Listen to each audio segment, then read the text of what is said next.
Sir, ചില ആരാധനാലയങ്ങൾ നമ്മൾ അതിൻ്റെ മഹിമ നമുക്ക് എത്ര തന്നെ പറഞ്ഞാലും മതി വരില്ല. കാരണം ആ ആരാധനാലയങ്ങളുമായി ബന്ധപ്പെട്ട് കേൾക്കുന്ന വളരെ അത്ഭുതമുളവാക്കുന്ന ഒരുപാട് വാർത്തകളാണ്. കാര്യം വിശ്വാസത്തെ ഊട്ടി ഉറപ്പിക്കുന്ന ഒരുപാട് വാർത്തകൾ നമ്മളെ വീണ്ടും വീണ്ടും ആ അമ്പലത്തോട്, ആ ആരാധനാലയത്തോട് നമ്മൾ അടുപ്പിക്കുകയാണ് ചെയ്യുന്നത്. ഒരുപാട് മുഖവരിയിലേക്കൊന്നും പോകുന്നില്ല. സർ, തൃച്ചെന്തൂർ ശ്രീ മുരുക ക്ഷേത്രത്തിൽ ഈ അടുത്തിടയ്ക്ക് തമിഴ്നാടിൻ്റെ ഇപ്പോഴത്തെ മുഖ്യമന്ത്രി വിജയ് സന്ദർശനം നടത്തിയതായി നാം ഒരു വാർത്ത കേട്ടിരുന്നു. അത് ശരിയാണ്. അദ്ദേഹം പോയതിൻ്റെ ഏറ്റവും അടുത്ത് തന്നെ തമിഴ്നാടിൻ്റെ മുഖ്യമന്ത്രിയായി നമുക്ക് ഒരിക്കലും വിശ്വസിക്കാൻ കഴിയാത്ത രീതിയിൽ ഒരു വളരെ ഭയങ്കര ഹൈപ്പാണ് അദ്ദേഹത്തിനുണ്ടായത്. ഇപ്പോൾ നാം കേൾക്കുന്ന മറ്റൊരു വാർത്ത, DK ശിവകുമാർ എന്ന കർണാടകയുടെ ഉപമുഖ്യമന്ത്രി തൃച്ചെന്തൂർ മുരുകനെ കാണാൻ വേണ്ടി പോയി എന്ന വാർത്തയും കേൾക്കുന്നുണ്ട്. സർ, ഈ ആരാധനാലയത്തിൻ്റെ മഹിമ, ഈ ദേവസ്ഥാനത്തിൻ്റെ മഹിമ സർ, അത് വെളിവാക്കുന്ന ചില സംഭവങ്ങൾ സാറിന് പറയാൻ കഴിയും. ഒന്ന് പറയാമോ? തീർച്ചയായിട്ടും കാരണം എന്ന് പറഞ്ഞു കഴിഞ്ഞാല് ഞാനും ഈ തിരുച്ചെന്തൂർ ക്ഷേത്രത്തിൽ പോയിട്ടുണ്ട്. എന്നുവെച്ചാല് മുരുകസ്വാമിയുടെ അറുപടൈ വീടുകൾ, അദ്ദേഹത്തിന്റെ വാസ വീടുകളിലെ 2ാം സ്ഥാനമുള്ള വീട് അല്ലെങ്കിൽ ക്ഷേത്രമാണ് തിരുച്ചെന്തൂർ എന്ന് പറയുന്നത്. അപ്പൊ അവിടെ വെച്ചാണ് ശൂരസംഹാരം നടത്തിയത്. അവിടെ വെച്ചാണ് മുരുകസ്വാമി അവിടെ വെച്ചാണ് ശൂരസംഹാരം നടത്തിയതെന്നാണ് വിശ്വസിക്കുന്നത്. വളരെ പ്രാധാന്യമുള്ള ക്ഷേത്രമാണ്. കടൽ തീരത്താണ് അല്ലെ, തിരുച്ചെന്തൂരിൽ കടലോരത്ത് അല്ലെ, പാട്ട് കേട്ടിട്ടില്ലേ? വളരെ പ്രസിദ്ധമായ തമിഴ് ഗാനം കേട്ട്, വളരെ പോപ്പുലറായ ഗാനമാണ്. അങ്ങനെയുള്ള അറുപടൈ വീടുകൾ, മറ്റേതൊക്കെ അറിയാമല്ലോ, മറ്റേ സ്വാഭാവിക പഴനിയാണെങ്കിലും പഴമുതിർച്ചോലയാണെന്നുണ്ടെങ്കിലും തിരുപ്പറംകുണ്ട്രം മറ്റൊരു വലിയ ക്ഷേത്രമാണ്. തിരുപ്പറംകുണ്ട്രം, സ്വാമിമലൈ, അങ്ങനെ വരുന്നുണ്ടത്. അപ്പൊ തിരുപ്പറംകുണ്ട്രത്തും ഇപ്പൊ ചില പ്രശ്നങ്ങളൊക്കെ ഉണ്ട്. എന്തായാലും കാർത്തിക ദീപം കത്തിക്കും കേട്ടോ. കാർത്തിക ദീപം കത്തിക്കും, അക്കാര്യത്തിൽ യാതൊരു സംശയമില്ല. കേസും വഴക്കും ഒക്കെ എങ്ങനെ വേണമെങ്കിൽ വയ്ക്കോട്ടെ, അല്ലെങ്കിൽ ഭരിക്കുന്നത് ആരാണെന്നുള്ളതൊന്നും വലിയ പ്രശ്നമാകുന്നില്ല. പക്ഷെ ഇപ്പൊ തിരുച്ചെന്തൂരുമായിട്ട് ഇപ്പൊ ബന്ധപ്പെട്ട് വരുന്ന വിഷയങ്ങൾ എന്നൊക്കെ പറയുന്നത്, അവിടെ തമിഴ്നാടിന്റെ മുഖ്യമന്ത്രി വിജയ് ഫലപ്രഖ്യാപനത്തിന് മുമ്പ് തിരുച്ചെന്തൂർ ക്ഷേത്രത്തിൽ പോയി. അത് അന്ന് ഈ തെരഞ്ഞെടുപ്പ് സമയത്ത് അദ്ദേഹം ഉപയോഗിച്ച പേര് വിജയ് എന്നായിരുന്നില്ല. അദ്ദേഹം അന്ന് പറഞ്ഞ പേര് വിജയ്, പിന്നെ ജോസഫ് വിജയ് എന്നാണ് അദ്ദേഹം. ഞാൻ ജോസഫ് വിജയ് എന്നും പറഞ്ഞിട്ടാണ്. നമ്മുടെ മുഖ്യമന്ത്രി പിന്നെ VD സതീശൻ കഴിഞ്ഞ ദിവസം സത്യപ്രതിജ്ഞ ചെയ്ത് കണ്ടില്ലേ? അദ്ദേഹം 2021 MLA ആയിട്ട് സത്യപ്രതിജ്ഞ ചെയ്ത് VD സതീശൻ എന്നായിരുന്നു. പക്ഷെ ഇപ്രാവശ്യം സത്യപ്രതിജ്ഞ ചെയ്ത വടശ്ശേരിൽ ദാമോദര മേനോൻ മകൻ എന്നൊക്കെ പറഞ്ഞാണ് അല്ലേ? അപ്പൊ അതുകൊണ്ട് എന്തോ ചില മെസ്സേജുകളൊക്കെ പോയി എന്നൊക്കെ ചില ആരോപണങ്ങളൊക്കെ ഉണ്ട്. അതെന്തെങ്കിലും ആയിക്കോട്ടെ, തീർച്ചയായിട്ടും. അതെ. അപ്പൊ വിജയ് ജോസഫ് തിരുച്ചെന്തൂർ ക്ഷേത്രത്തിൽ പോയി. അപ്പൊ അങ്ങനെ വന്നു കഴിഞ്ഞപ്പോൾ ചില സംശയങ്ങളൊക്കെ ഉണ്ടായി. തെരഞ്ഞെടുപ്പിന്റെ ഫലം വരുന്നതിന് മുമ്പ് ഇദ്ദേഹം എന്തിനാണോ ദർശനം നടത്തുന്നത്, എന്തെങ്കിലും കാര്യസാധ്യത്തിനാണോ എന്നൊക്കെയുള്ള തർക്കങ്ങളും ചില സംശയങ്ങളും ഒക്കെ വന്നു.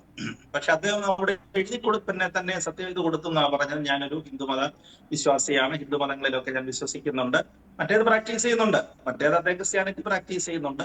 അപ്പൊ അങ്ങനെ അദ്ദേഹത്തിന് ആ ക്ഷേത്ര ഭാരവാഹികൾ അങ്ങനെ അവിടെ വന്നു വെച്ചതിന് ശേഷം അദ്ദേഹത്തെ വലിയ പിന്നെ മുഖ്യമന്ത്രി സ്ഥാനം കിട്ടിയില്ലെങ്കിൽ തന്നെ തമിഴിലെ വലിയ സൂപ്പർ സ്റ്റാർ ആണല്ലോ അദ്ദേഹം. ക്ഷേത്ര ഭാരവാഹികളെല്ലാം കൂടെ അദ്ദേഹത്തിന് പൂർണ്ണകുംഭം നൽകി മാലയൊക്കെ ഇട്ടാണ് അദ്ദേഹത്തെ സ്വീകരിച്ചത്.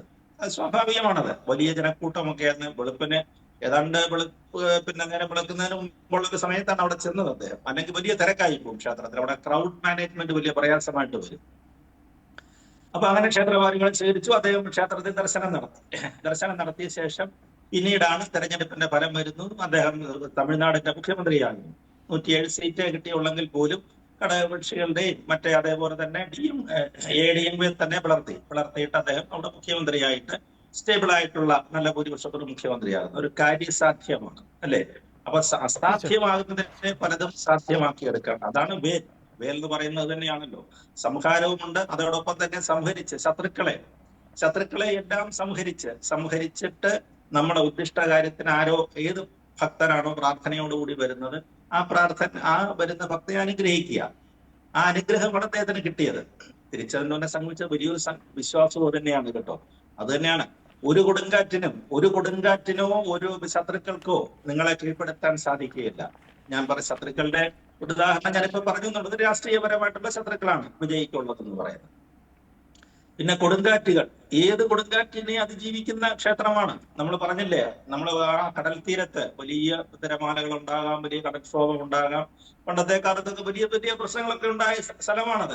ഇപ്പൊ പിന്നെ കാറ്റിനും മറ്റേക്കെ ഇതൊക്കെ ഉണ്ടല്ലോ, പഴയ പോലെ പരിമിതികളല്ല, മുന്നറിയിപ്പ് കൊടുക്കുന്ന സംവിധാനങ്ങളുണ്ട്. അപ്പൊ അതുകൊണ്ട് അത്തരം വലിയ പ്രശ്നങ്ങളൊന്നും ഇപ്പൊ വരുന്നില്ല. പക്ഷേ 1600-കളില്, എനിക്ക് തോന്നുന്നു 1650-കളുടെ താഴെ ഡച്ച് ഈസ്റ്റ് ഇന്ത്യ കമ്പനി ഭരിക്കുന്ന സമയത്ത് അവര് ഈ ക്ഷേത്രത്തിലെ രണ്ട് പ്രധാന വിഗ്രഹങ്ങൾ അടിച്ചുകൊണ്ട് പോകാൻ ശ്രമിച്ചു.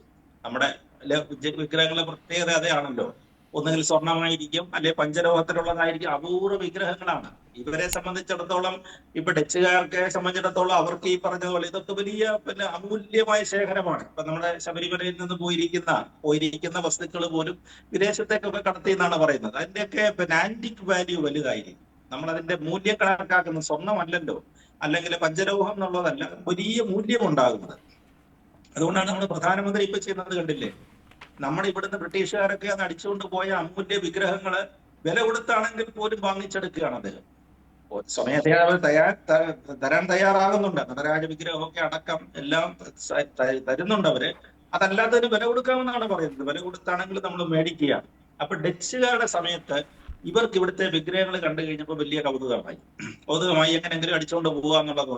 കടൽ തീരമാണല്ലോ, അന്നത്തെ യാത്രാ സൗകര്യങ്ങൾ കടൽ മാർഗമുള്ള സൗകര്യങ്ങളാണ്. കടലിൽ ഈ വിഗ്രഹമായിട്ട് അവർ പോയ സമയത്ത്, കുറച്ച് ദൂരം മുന്നോട്ട് പോയ സമയത്താണ് വലിയ കടൽക്ഷോഭം ഉണ്ടായി. വലിയ കൊടുങ്കാറ്റും കടൽക്ഷോഭം ഒക്കെ ഉണ്ടായിട്ട് ഇവർക്ക് 1 ഇഞ്ച് പോലും മുന്നോട്ട് പോകാൻ പറ്റുന്നില്ല. ഈ വിഗ്രഹങ്ങൾ കൊണ്ടുപോയ ഈ വാഹനവുമായിട്ട്, പിന്നെ അവരുടെ ഈ ബോട്ടുമായിട്ട് അവർക്ക് മുന്നോട്ട് പോകാൻ വയ്യാത്ത ഒരവസ്ഥയിലേക്ക് എത്തി. അങ്ങനെ വന്ന സമയത്ത് അവരെന്ത് ചെയ്തു, ഈ വിഗ്രഹം, അപ്പൊ അവർക്ക് മനസ്സിലായി എന്തോ സംതിങ് കുഴപ്പമാണല്ലോ. അപ്പൊ അവർ ചെയ്തിരിക്കുന്ന തെറ്റെന്ന് പറഞ്ഞാൽ വിഗ്രഹം എടുത്ത് ബോട്ടിനകത്ത് വെച്ചിരിക്കുന്നു, മോഷ്ടിച്ചുകൊണ്ട് പോവാണല്ലോ. അപ്പൊ മനസ്സിലാക്കിയ ശേഷം അത് തിരികെ കൊണ്ടുവന്ന് വീണ്ടും ആ ക്ഷേത്രത്തിന് സമർപ്പിച്ചു. നമ്മൾ കേട്ടിട്ടില്ലേ, കണ്ണൂർ ജില്ലയിലെ മൃദംഗശൈലീശ്വരി ക്ഷേത്രവും ഇതേപോലെ തന്നെയാണ്. അവിടുത്തെ വിഗ്രഹങ്ങളെ കുറിച്ച് നമ്മുടെ DGP അലക്സാണ്ടർ പറഞ്ഞ സംഭവം നമ്മൾ കേട്ടിട്ടില്ലേ. അദ്ദേഹം അവിടെ SP ആയിരുന്നു, കണ്ണൂർ SP ആയിരുന്ന സമയത്ത് ആ ക്ഷേത്രത്തിലെ വിഗ്രഹം സ്ഥിരമായിട്ട് മോഷണം നടക്കുകയാണ്. 1 മാസത്തിൽ ഒരിക്കൽ വീതം അവിടുത്തെ വിഗ്രഹം അടിച്ചുകൊണ്ട് പോവുക, അങ്ങനെ ഒരു സമ്പ്രദായം ഉണ്ടായിരുന്നു. അപ്പൊ ആദ്യം കള്ളന്മാരത് എടുത്തുകൊണ്ട് പോയിട്ട് കുറച്ച് ദൂരം കഴിഞ്ഞ ശേഷം റോഡിൽ അങ്ങ് ഇട്ടേച്ച് പോയി. പിന്നീട് രണ്ടാമതും എടുത്തുകൊണ്ട് പോയി, പിന്നീട് കുറച്ച് ദൂരം കൂടെ കൊണ്ടുപോയിട്ട് റോഡിൽ ഇട്ടേച്ച് പോയി. അങ്ങനെ 4 സംഭവങ്ങൾ കഴിഞ്ഞപ്പോഴ് ഈ കേസിൽ പ്രതികളാക്കി പിടിക്കപ്പെട്ട ആളുകളെല്ലാം കൂടെ, അന്നത്തെ കണ്ണൂർ SP ആണ്, പോലീസ് സൂപ്രണ്ടാണ്, അതേ വിളിച്ചു വരുത്തി ചോദിച്ചു, നിങ്ങൾ ഇതെല്ലാം മോഷ്ടിക്കുന്നുണ്ടല്ലോ, നിങ്ങൾക്ക് എന്തായി പിന്നെ ഇത് കൊണ്ടുപോകാതെ റോഡിലിട്ടേച്ച് പോകുന്നതിന്റെ കാര്യം എന്താണെന്ന് ചോദിക്കും. അപ്പൊ ആ കള്ളന്മാരെ തന്നെ വെളിപ്പെടുത്തിയെന്നാണ്. അദ്ദേഹം പിന്നീട് ആത്മഹത്യ പറയും, പിന്നീട് അത് വലിയ ചരിത്ര സംഭവമൊക്കെ ആവുകയും ചെയ്ത്, പിന്നെ ക്ഷേത്രം പുനരുദ്ധരിക്കുന്നതൊക്കെ അങ്ങനെയാണ്. അപ്പൊ അദ്ദേഹം കള്ളന്മാരെന്ന് പറഞ്ഞത്, സാർ എന്താണെന്ന് അറിയത്തില്ല, ഈ വിഗ്രഹം എടുത്ത് പുറത്തേക്ക് ഇറങ്ങിക്കഴിഞ്ഞ് കുറച്ചു ദൂരം ചെല്ലുമ്പം, ഞങ്ങളിതിന് സാധാരണ ഒരാൾക്ക് താങ്ങാവുന്ന ഭാരമേ ഉള്ളൂ, കുറച്ചു ദൂരം അങ്ങോട്ട് ചെല്ലുമ്പോൾ ഇതിന്റെ ഭാരം കൂടി വരുന്നതാണ് തോന്നുന്നു.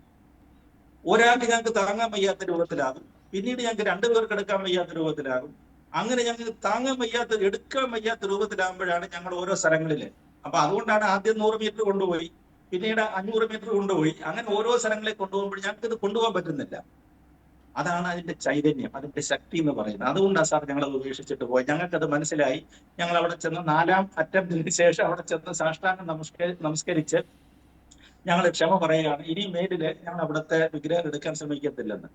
ആ സംഭവത്തിന് ശേഷം കണ്ണൂർ ജില്ലയുടെ ഒറ്റപ്പെട്ട് കിടന്ന ഒരു സ്ഥലമായിരുന്നു. ഒറ്റപ്പെട്ട് കിടന്ന മൃദംഗശൈലീശ്വരി ക്ഷേത്രത്തിലേക്ക് അസാധാരണ ഭക്തജന തിരക്കാണ്. ഞാനൊക്കെ ആദ്യം പോകുന്ന സമയത്ത് ചെറിയ ക്ഷേത്രങ്ങളിലായിരുന്നു. ഇപ്പൊ അവിടെ നമുക്ക് പറഞ്ഞില്ലേ, അവിടെ അടുക്കാനൊക്കാത്ത രീതിയിലുള്ള അതിഭീകരമായ തിരക്കാണ് ആ ക്ഷേത്രത്തിലുള്ള. എന്ന് പറഞ്ഞതുപോലെ ഈ കൊടുങ്കാറ്റിനെ അതിജീവിച്ച ക്ഷേത്രമാണ് തിരുച്ചെന്തൂർ എന്ന് പറയുന്നത്. അവിടെ കൊണ്ടുവന്ന് വീണ്ടും അവിടെ സമർപ്പിച്ചു. അപ്പൊ എനിക്കൊരു അനുഭവം ഉണ്ട് കേട്ടോ. എനിക്കൊരു അനുഭവം എന്ന് പറഞ്ഞു കഴിഞ്ഞാൽ, ഞാൻ ആദ്യമായിട്ട് അവിടെ പോകുന്ന സമയത്ത് മയിൽ വാഹനാണല്ലോ സുബ്രഹ്മണ്യ സ്വാമി എന്ന് പറയുന്നത്. അപ്പൊ എന്റെ മകനും ഒക്കെ ഉണ്ട്, ഞങ്ങൾ എല്ലാവരും ഉണ്ട്. അപ്പൊ ഞങ്ങളിങ്ങനെ അവിടെ ചുറ്റുവട്ടത്തൊക്കെ നടന്ന്, പിന്നെ അവിടെ കടലിലൊക്കെ കടൽത്തീരങ്ങളും ഒക്കെ കണ്ട് കാറ്റുമൊക്കെ നിൽക്കുകയാണ്. അപ്പൊ മയിലിനെ കാണുന്നില്ല. സാധാരണ മൃഗക്ഷേത്രങ്ങൾ എന്ന് പറഞ്ഞാൽ മയിൽ എവിടെങ്കിലും വരാതിരിക്കാൻ പറ്റുകയില്ലല്ലോ. അങ്ങനെ ഞങ്ങള് പിന്നെ വിഷമിച്ച് ഇങ്ങനെ നിൽക്കുകയാണ്. മയിലിനെ കണ്ടില്ല, അദ്ദേഹത്തിന്റെ പിന്നെ മോഹനസ്വാമിയുടെ വാഹനത്തെ കൂടെ കണ്ടില്ലല്ലോ എന്നൊക്കെ വിചാരിച്ച് ഇങ്ങനെ മനസ്സിലൊന്നിങ്ങനെ പറഞ്ഞു നിൽക്കുകയല്ല. അതിന്റെ ആ വടക്കേ ഇതിന്റെ അവിടെ വന്നു കഴിഞ്ഞപ്പോൾ താഴിയെപ്പുറത്തെ ഒരു മയില് ഞങ്ങളുടെ മുമ്പിലേക്ക് അത് പറന്നിറങ്ങുകയാണ്. ഞങ്ങളുടെ മുമ്പിലേക്ക് പറന്നിറങ്ങിയ ശേഷം അതിങ്ങനെ പീടി വിടർത്തി. ഈ അസാധാരണമായ ഒരു മുഹൂർത്തമായിരുന്നു അയ്യപ്പദാസ്. ഞങ്ങളത് ക്യാമറയിൽ പകർത്തിയിട്ടുണ്ട്. നമ്മൾ ആഗ്രഹിച്ചതേ ഉള്ളൂ. നമ്മളന്ന് ആഗ്രഹിച്ചപ്പോഴേക്കും നമ്മുടെ തൊട്ട് മുമ്പിൽ എന്റെ മകനും ഒക്കെ, ചെറിയ മകനും ഒക്കെ അത് കാണാൻ പറ്റി. വലിയ ഭാഗ്യമാണ് നിങ്ങൾക്കത്. അതേപോലെ തന്നെയാണ് ഇപ്പൊ അവിടുത്തെ പ്രശ്നങ്ങൾ ഇതുപോലെയാണ്. ഞങ്ങൾ ആദ്യം ഇതുപോലെയാണ്. ഇപ്പൊ കഴിഞ്ഞാട്ട് BJP നേതാക്കൾ പറഞ്ഞില്ലേ, അവിടെ വലിയ നമ്മൾ ശബരിമല പോലെ തന്നെ ചില പിടിച്ചുപറിയൊക്കെ അവിടെ നടക്കുന്നുണ്ട്. നമ്മൾ മലയാളികളാണെന്ന് കണ്ടു കഴിഞ്ഞാല് അവിടെ വലിയ തിരക്കാണ്, അതിഭീകരമായ തിരക്കാണ്. നമുക്ക് അവിടെ സാധാരണ ക്ഷേത്രത്തിൽ ചെന്ന് കഴിഞ്ഞാൽ ചിലപ്പോൾ മണിക്കൂറുകളോളം ക്യൂ നിൽക്കേണ്ടി വരും. എന്നെങ്കിലും അവിടെ ദർശനത്തിന് സാർ ഒന്ന് ഇടപെടുകയാണ് സാർ. ഞാൻ ദർശനത്തിന് ഫീസ് വാങ്ങുന്നതായും പണപ്പിരിവ് നടത്തുന്നതായും ഒക്കെയുള്ള പരാതി വന്നതായി കേൾക്കുന്നുണ്ട് സാർ. അത് സത്യമാണ്. ഞാൻ അനുഭവിച്ചതാണ്. ഞങ്ങൾ അനുഭവിച്ചതാണ്. ഞങ്ങൾ ഈ 5 അംഗ സംഘം ഞങ്ങൾ അനുഭവിച്ചതാണ്.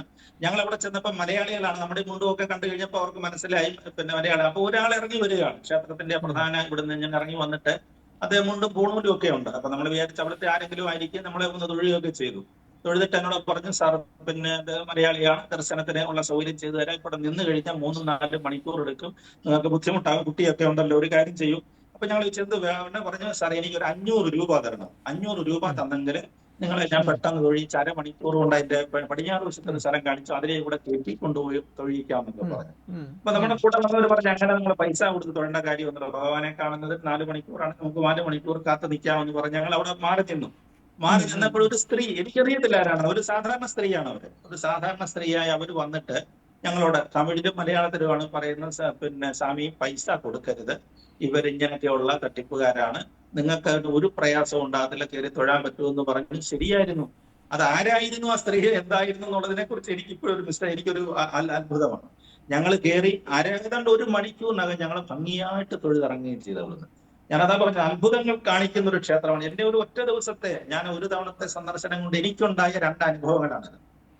സാർ, നമ്മുടെ നേതാക്കന്മാരുടെ അനുഭവത്തിലേക്ക് വരുമ്പോൾ ഈ DK ശിവകുമാർ പോയതിനെ കുറിച്ചും ഇന്നത്തെ ദിവസത്തിന്റെ ഒരു പ്രത്യേകത കൂടെ ഉണ്ട്. അതുകൂടെ പറഞ്ഞുകൊണ്ട് നമുക്ക് നമ്മുടെ സംസാരം ചുരുക്ക എഴുത്തിലേക്ക് വരാം. പറയണം സാർ. DK ശിവകുമാർ എന്ന് പറയുന്നത് ശരിക്കും ഒരു ഭക്തൻ തന്നെയാണ്. ശരിക്കും ഒരു ഭക്തനാണ്. ഇപ്പൊ BJP-കാരനാണോ എന്ന് ചോദിച്ചാൽ അങ്ങനെ പറയാം, വേണമെങ്കിൽ RSS-കാരനാണോ എന്ന് ചോദിച്ചാൽ അങ്ങനെ പറയാം.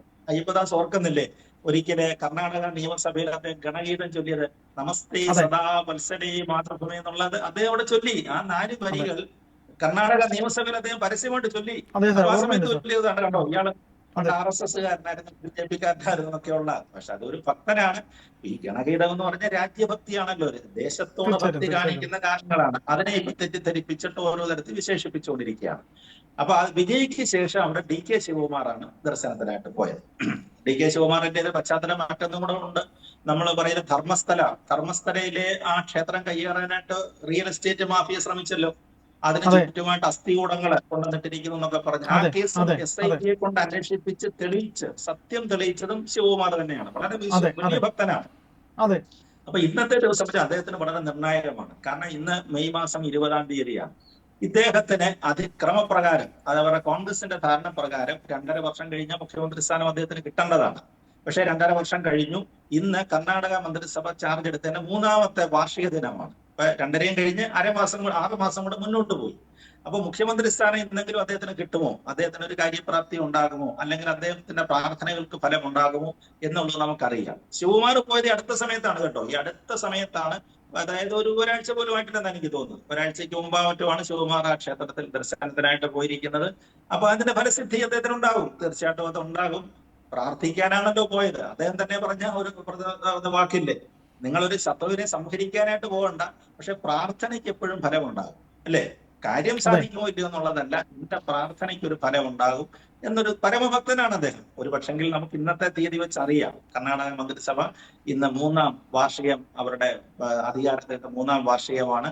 ഒരു പക്ഷേ സിദ്ധരാമയ്യ പ്രഖ്യാപിക്കുമോ, ഞാനിതാ മാറുന്നു, ഇനി അടുത്ത നാളെ മുതൽ DK ശിവകുമാർ ആയിരിക്കും. ഇപ്പൊ ഉപമുഖ്യമന്ത്രിയാണ് അദ്ദേഹം കേട്ടോ, ഉപമുഖ്യമന്ത്രിയാണ്. ഞാൻ 6 മാസം കൂടെ കൂടുതലായിട്ട് ഭരിച്ചെന്നുള്ളതേ ഉള്ളൂ എന്നുള്ളതായിരിക്കും ഇന്നത്തെ പ്രഖ്യാപനം, അല്ലെങ്കിൽ നാളെ വരാൻ പോകുന്ന പ്രഖ്യാപനം നമ്മൾ കാത്തിരിക്കുന്നത്.